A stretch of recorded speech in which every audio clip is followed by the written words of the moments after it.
Kembali di iNews Sore, pemirsa, banjir akibat meluapnya Sungai Barito semakin meluas dan merendam lebih dari 1.000 rumah di Kabupaten Barito Utara, Kalimantan Tengah. Sementara di Katingan, kendaraan roda 4 mogok akibat nekat menerobos banjir. Sebanyak 6 kecamatan di Kabupaten Barito Utara kini terendam banjir akibat meluapnya Sungai Barito. Setidaknya 1.500 rumah di wilayah ini terendam banjir dengan ketinggian mencapai 2 meter.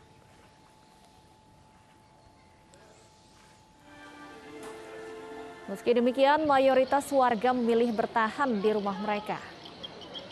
Selain rumah warga, banjir juga merendam akses jalan dan kawasan pertokoan. Warga yang hendak beraktivitas terpaksa menerjang banjir dengan berjalan kaki ataupun menggunakan jasa perahu yang disediakan warga.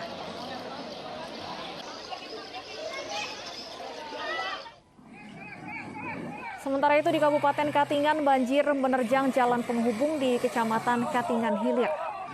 Derasnya arus banjir membuat sejumlah mobil yang nekat menerobos banjir mogok dan harus dibantu oleh warga setempat. Karena kondisi yang membahayakan, petugas mengimbau pengendara untuk menggunakan jalur alternatif.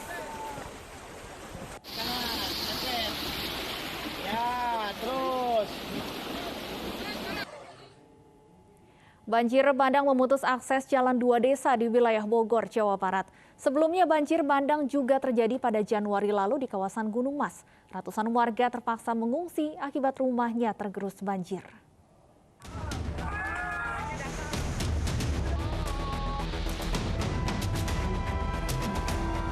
Jembatan ambrol ini berada di Kampung Cigowong, Desa Sukamaju, Kecamatan Cigudeg, Kabupaten Bogor, Jawa Barat.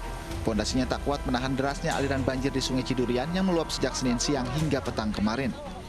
Selain Sungai Cidurian yang ada di Cigudeg, Kabupaten Bogor, Jawa Barat, akses jalan di perbatasan 2 desa di Kecamatan Nanggung yaitu Ciguha dan Nanggung juga terputus oleh derasnya air Cianten. Banjir Sungai Cidurian melanda belasan desa di 3 kecamatan yaitu Kecamatan Nanggung, Kecamatan Cigudeg, dan Kecamatan Jasinga. Akibat kejadian ini, warga yang tinggal di bantaran Kali Cidurian dan Cianten terpaksa diungsikan.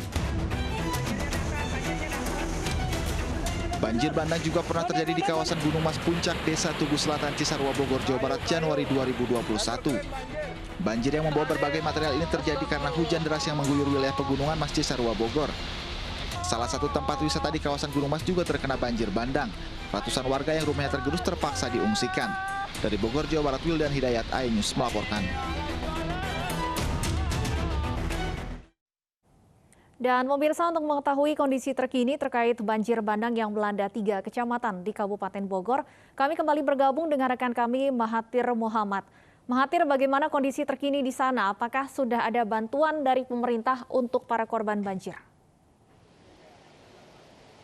Ya, Stefani, untuk kondisi saat ini memang kalau dari derasnya air ini cukup masih deras. Dari kondisi juga untuk jembatan saat ini belum bisa dilalui sama sekali. Namun untuk mengetahui bantuan apa saja yang sudah diberikan kepada warga yang terdampak, khususnya masih terisolasi di desa seberang, yaitu di Desa Kalong, khususnya Kalong Sawah Cilogak. Saya akan mengajak Anda untuk berbincang langsung dengan salah satu narasumber saya pada sore hari ini, yaitu dengan Bapak Sugito, Sekretaris Desa Kalong Sawah. Bapak, selamat sore, Pak. Selamat sore, Pak. Ya, kita berbincang dulu, Pak, di iNews Sore sebentar, Pak, mengenai bantuan apa saja, Pak, sebenarnya sudah diberikan kepada warga, khususnya warga yang berada di seberang, Pak, yang saat ini masih terisolasi, Pak. Alhamdulillah dari pemerintah daerah, baik dari BPPD maupun Dinas Sosial sudah mengadakan atau memberikan bantuan yang berupa sembako dan lain sebagainya. Alhamdulillah nanti akan tinggal pendistribusinya kepada warga. Oke. Nah, untuk pemberian distribusinya bagaimana, Pak? Karena kan saat ini posisi tidak bisa menyeberang, Pak, ya? Nanti secara mekanisme di lapangan kita akan kerahkan masyarakat kita untuk menyeberang ke sana memberikan bantuan gitu. Oke. Ya, melalui RT maupun melalui RW-nya. Nah, kita berbicara ke depannya nih, Pak. Bagaimana relokasinya? Bagaimana nanti pembangunan jembatannya ke depannya bagaimana nih, Pak? Yang pertama untuk masalah jembatan ini tadi sudah ada instruksi dari Bupati agar segera dibangun jembatan rawen atau jembatan gantung dengan mengajukan kepada Bupati langsung. Alhamdulillah tadi ada respon. Jadi untuk relokasi warga masyarakat memang ini kejadian yang kedua kalinya. Tempo hari juga sudah dimusyawarahkan untuk diadakan relokasi. Namun saat itu masyarakat menolak untuk direlokasi sehingga kita gagal untuk merelokasi. Mudah-mudahan dengan kejadian yang kedua kali ini kita akan mengadakan musyawarah lagi agar mau untuk direlokasi untuk demi keselamatan kita semua. Berarti masih banyak warga yang berada di seberang, Pak, ya?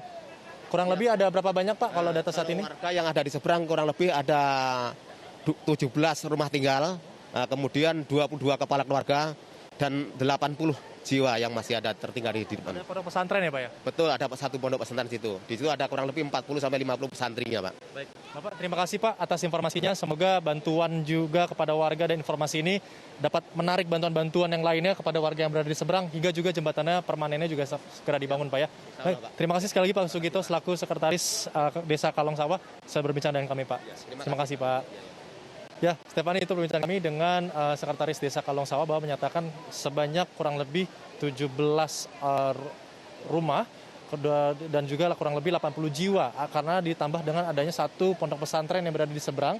Saat ini pun kondisinya masih banyak warga yang berada di seberang, namun bantuan nanti akan diberikan kepada mereka melalui BPBD atau juga cara-cara yang lain untuk mereka diberikan bantuan sosial. Terus sementara itu kembali Stefani di studio. Baik, terima kasih Mahathir Mohamad melaporkan langsung dari lokasi banjir bandang di kawasan Kabupaten Bogor, Jawa Barat. Selamat bertugas kembali. Pemirsa, mengapa banjir bandang Bogor kembali terjadi? Untuk mengulasnya sudah bergabung bersama kami melalui sambungan telepon Bupati Bogor Ade Yasin. Kemudian sudah bergabung juga bersama kami Kepala Pusat Meteorologi Publik BMKG A. Fahri Rajab dan pengamat tata kota IPB Omo Rusdiana. Selamat sore Ibu Ade, Pak Fahri dan Pak Rusdi. Selamat sore. Ya. Baik, saya ingin ke Ibu Ade Yasin, Bupati Bogor terlebih dahulu. Ibu Ade, Anda baru saja meninjau langsung lokasi banjir bandang. Sejauh ini dari data sementara ada berapa Bu kerusakan rumah dan infrastruktur akibat banjir bandang ini? Ya, banjir bandang ini terjadi karena hujan deras di hulu sungai ya, dan di atas ini saya juga sudah perintahkan Kepala BPBD untuk menginvestigasi ke atas apa penyebab terkait terjadinya banjir yang cukup besar. Dan sarana umum yang terdampak adalah jalan panjang 8 meter longsor di Desa Malasari, Kecamatan Nanggung, dan jembatan terbawa arus yaitu jembatan penghubung Desa Urung, Sukajaya dengan Desa Nanggung, dan jembatan penghubung Kampung Cigowong, Desa Sukamaju di Cigudeg, dan jembatan penghubung ke Pesantren Darussalam, Kampung Parung Sapi, Desa Kalong Sawah, Jatinang, dan jembatan di Citalahap, Desa Malasari, Nanggung. Ada 10 rumah mengungsi mandiri di Desa Nanggung, Kecamatan Nanggung, karena mereka ada di bantaran Sungai Cidurian, dan ada juga 50 santri dan guru di Ponpes Darussalam terisolir karena jembatan utama di Sungai Cidurian terbawa arus. Saat ini TRT sudah nyebrang ke pulau di tengah Sungai Cidurian. Jadi upaya evakuasi kami lakukan. Mereka tetap ingin bertahan di sana, tetapi kita khawatir ada kejadian susulan, jadi mengantisipasinya harus dievakuasi ke satu pesantren itu. Baik, 10 rumah terdampak dan kalau saya tidak salah hitung tadi total artinya ada 6 jembatan yang terbawa arus ya Bu? Ada 4 jembatan. Ya. Baik, 10 rumah dan 4 jembatan yang terdampak. Untuk kemudian tadi Anda sempat sebutkan 50 santri dan guru di Ponpes yang terisolasi. Kondisinya saat ini seperti apa? Apakah sudah ada penyaluran bantuan? Ya, terisolasi karena ada jembatan putus, jadi memang lokasinya dekat. Jadi kalaupun kita kirim bantuan makanan melalui jalan yang lain yang memutar. Jadi sebetulnya jembatan itu bukan jembatan permanen karena supaya lebih cepat saja. Tapi sebetulnya jalan darat juga ada begitu. Jadi kita minta agar mereka juga diungsikan, khawatir terjadi susulan. Tapi mereka masih bertahan di situ, tidak mau untuk mengungsi. Baik, sejauh ini artinya warga yang terisolasi karena 4 jembatan putus ini menolak untuk dievakuasi karena ada jalur lain, Bu Ade? Menolak dievakuasi karena merasa aman, karena memang biasa aliran sungai itu kan ya penyebab banjir itu karena keluar dari aliran saking banyaknya air, jadi keluar dari aliran sungai yang sebenarnya gitu. Jadi masuk ke sawah tapi ketemu lagi dengan sungai begitu. Jadi tapi saya juga minta kepada Pak Sama tadi untuk membujuk mereka untuk bisa sementara dievaluasi. Baik, itu untuk warga yang terisolasi. Kalau untuk 10 rumah yang terdampak, apakah ada yang dievakuasi, Bu? Jadi 10 rumah itu sebetulnya yang 2 rumah itu yang di Cidurian. Jadi setara rumahnya tergerus air, tetapi yang lain adalah sebetulnya masih aman, jadi tidak ada korban jiwa.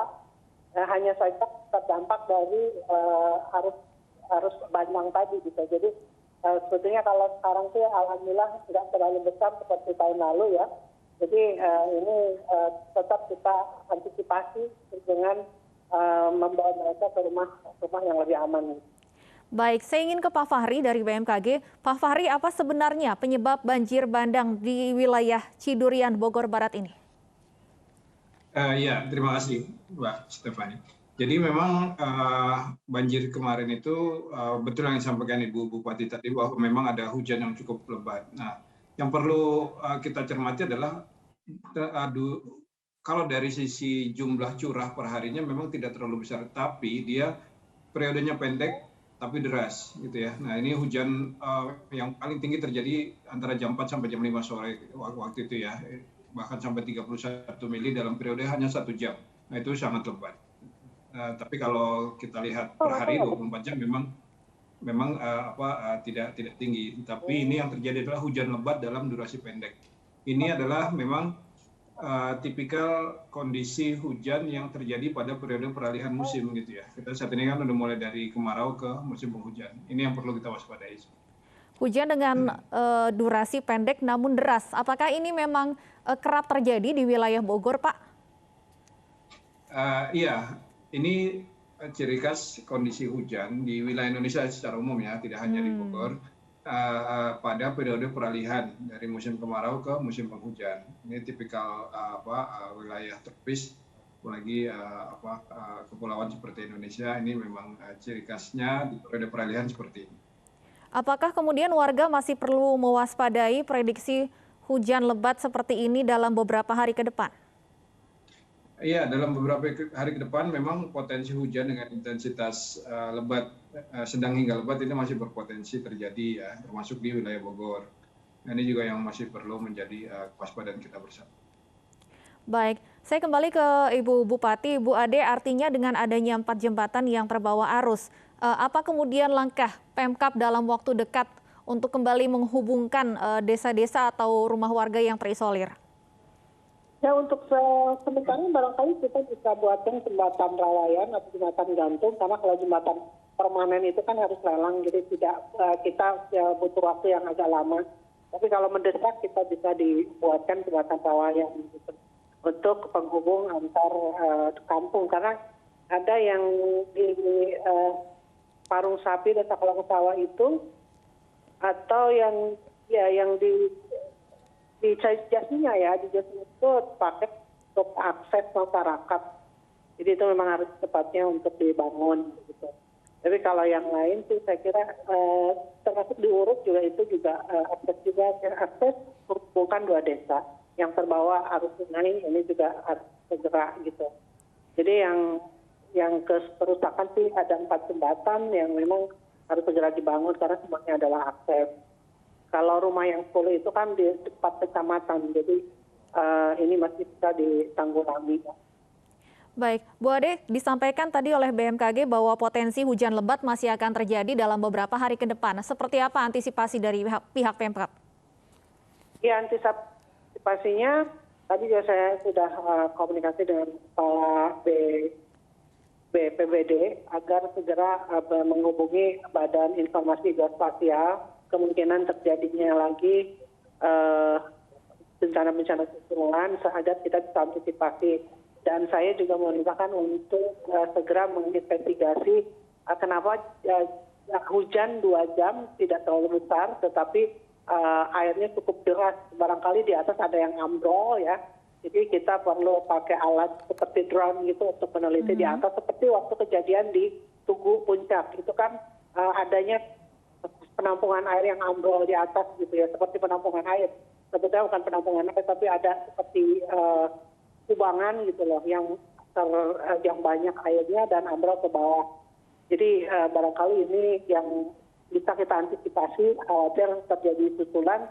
Jadi harus dilihat dari sekarang penyebab banjir yang begitu besar. Padahal hujannya tidak terlalu deras. Baik, saya ingin kembali ke Pak Fahri. Pak Fahri, apa sebenarnya kemudian penyebab hujan deras beberapa hari terakhir ini di wilayah Bogor dan Anda sebutkan tadi juga sebenarnya di wilayah Indonesia lainnya? Ya, jadi yang tadi saya sampaikan, model hujan ataupun pola hujan di periode peralihan ini adalah deras tapi durasi pendek. Nah itu yang perlu kita waspadai. Nah penyebabnya adalah memang saat ini suhu muka laut di sekitar wilayah Indonesia cukup hangat sehingga penguapan pembentukan awan cukup masif di beberapa wilayah ya, termasuk di Jawa Barat, dan juga adanya faktor dinamika atmosfer seperti adanya daerah pertemuan angin, daerah pelambatan angin, itu yang menyebabkan adanya penumpukan massa udara sehingga terbentuklah awan-awan hujan. Kondisi ini masih akan terus berlangsung sampai dengan kita masuk periode musim penghujan nanti. Artinya saat ini sebenarnya belum masuk di periode musim penghujan, Pak Fahri? Kita sedang peralihan saat ini, peralihan dari kemarau ke penghujan, dan tiap daerah beda-beda ya. BMKG membuat namanya zona musim atau ZOM ya, menjadi 342 zona musim. Nah, tiap zona itu beda-beda, awal musim hujannya beda-beda. Ada yang nanti di awal itu sekitar di awal Oktober ada yang sudah masuk musim penghujan, tapi ada juga daerah seperti di Nusa Tenggara Timur itu nanti agak belakang masuk musim penghujannya. Begitu juga di Maluku. Beda-beda tiap daerah. Baik, akan berbeda setiap daerah. Kalau secara umum, kapan prediksi untuk puncak musim penghujan di Indonesia, Pak Fahri? Iya, secara umum untuk wilayah Indonesia, puncak musim penghujan itu antara Januari hingga awal Februari nanti, musim penghujan. Januari hingga awal Februari. Puncaknya ya, puncak musim hujan.